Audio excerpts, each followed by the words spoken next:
How's it going, everyone? Welcome back to our channel. In today's video, I'll show you on how you can print objects bigger than your print area in OrcaSlicer.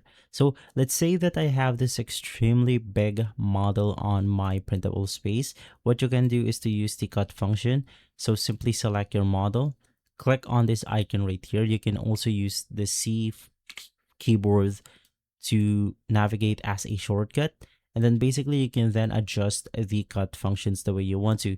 So in my case, my model will be cut off onto this area indicated by the color change, so I'm going to be most likely cutting onto this specific part.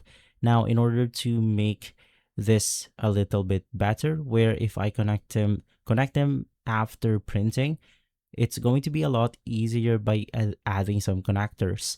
So just click add connectors. In here, you can adjust this the way you want to. So I'm going to increase my depth.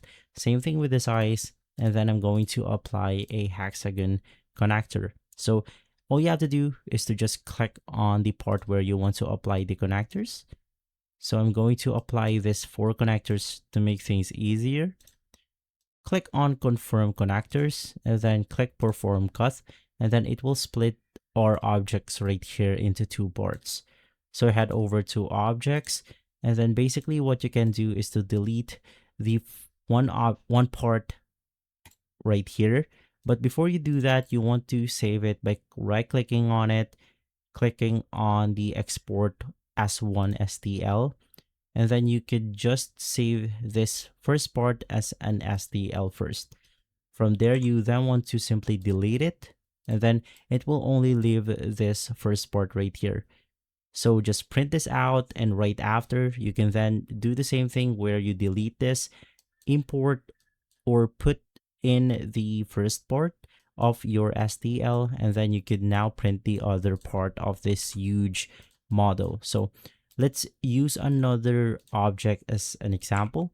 What if your object is not tall, but is this long? So once again, we are going to use the cut function. And then with this one, let's also add a connector. And then click confirm connectors, click perform cut. And what you can do with this one is to simply click on an object, and then from here we are going to use the lay on face option. Click on the bottom part right here, and then it will simply change or rotate the objects into this standing position where we can simply print them together. And so if this video has been helpful, leave a like, subscribe, and follow us for more videos like this. Thanks for watching.